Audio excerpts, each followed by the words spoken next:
Olá, sejam bem-vindos! Hoje a gente vai mergulhar fundo na história de um carpinteiro que simplesmente mudou o curso da história e inspirou um movimento global. Vamos juntos explorar a estrutura, os temas centrais, tudo sobre o Evangelho de Lucas. Uma narrativa que, olha, continua a ecoar até hoje.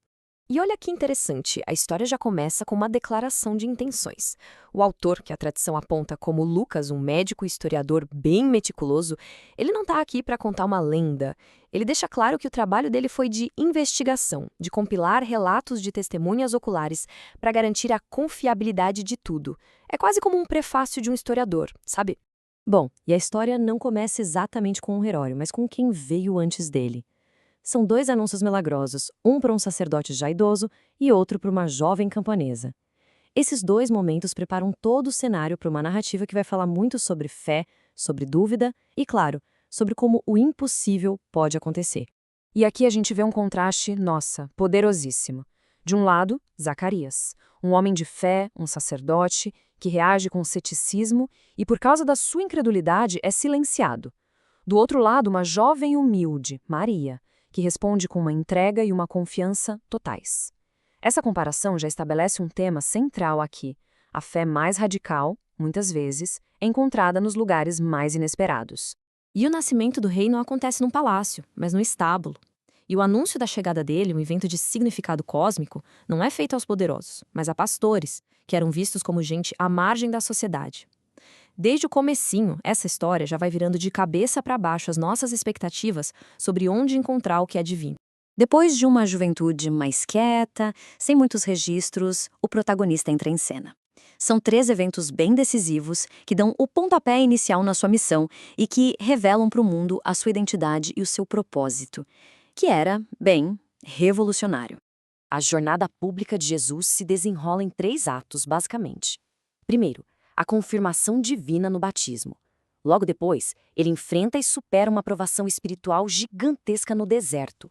E por fim, ele faz uma declaração pública super audaciosa na sua cidade natal. É aí que a chama da sua missão se acende de vez. Imagina a cena. Ao ler essa passagem do profeta Isaías, uma figura super reverenciada, Jesus estava basicamente dizendo: olha, sou eu sou aquele por quem vocês estavam esperando. Ele define ali a sua missão como uma missão de libertação, tanto social quanto espiritual, com um foco muito claro nos marginalizados. E agora, a história ganha um ritmo mais intenso. Os ensinamentos e milagres de Jesus começam a atrair multidões. Mas essa mensagem de um reino invertido, um reino de ponta cabeça, ameaça a ordem estabelecida. Isso o coloca numa rota de colisão direta com as autoridades religiosas da época. A ferramenta de ensino preferida de Jesus eram as parábolas. Em vez de dar respostas prontas, ele contava histórias que desafiavam as pessoas a pensar, a refletir sobre verdades profundas e a descobrir o significado por si mesmas. Essa pergunta é o ponto de partida para a famosa parábola do bom samaritano. E com ela, Jesus simplesmente demole as barreiras sociais e religiosas da sua época. Ele redefine o que significa ser próximo. Não é sobre identidade, mas sobre compaixão em ação. Essa parábola do filho pródigo talvez seja a que melhor captura a essência da mensagem de Lucas. Não é sobre merecer o amor de Deus, como o filho mais velho pensava, é sobre a alegria, uma alegria extravagante de um pai que corre para celebrar o retorno de quem estava perdido. É um retrato do perdão radical de Deus. Isso é o tal do reino invertido.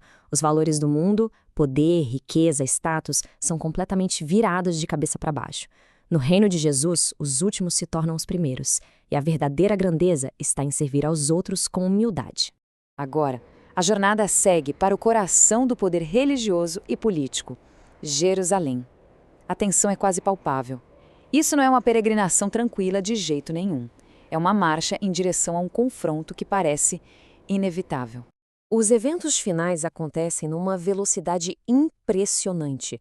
Em questão de dias, Jesus passa de uma ceia íntima com os amigos para ser traído por um deles, de um julgamento ilegal de madrugada para ser condenado a uma morte agonizante à tarde. Essa linha do tempo só reforça a intensidade dramática de tudo o que aconteceu. E aqui chegamos ao clímax da história. O ponto de virada não só da narrativa, mas, para os cristãos, de toda a história humana. A morte do herói, que parece ser a derrota absoluta, está prestes a se transformar na sua vitória suprema. É incrível pensar que, mesmo no meio de uma agonia que a gente não consegue nem imaginar, a mensagem de Jesus continua a mesma. As palavras dele na cruz não são de maldição, mas de misericórdia.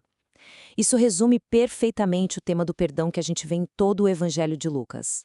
A escuridão da crucificação dá lugar à luz da manhã de domingo. A pedra foi removida. Uma imagem simples, mas que levanta uma pergunta que tira o fôlego.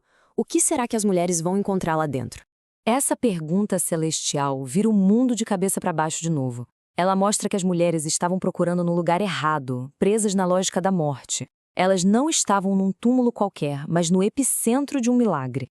E aqui está a proclamação que muda absolutamente tudo. A morte não tem a palavra final. Para os seguidores de Jesus, esse não é o fim da história, é o começo de uma realidade completamente nova. Mas a história não acaba com a ressurreição, não.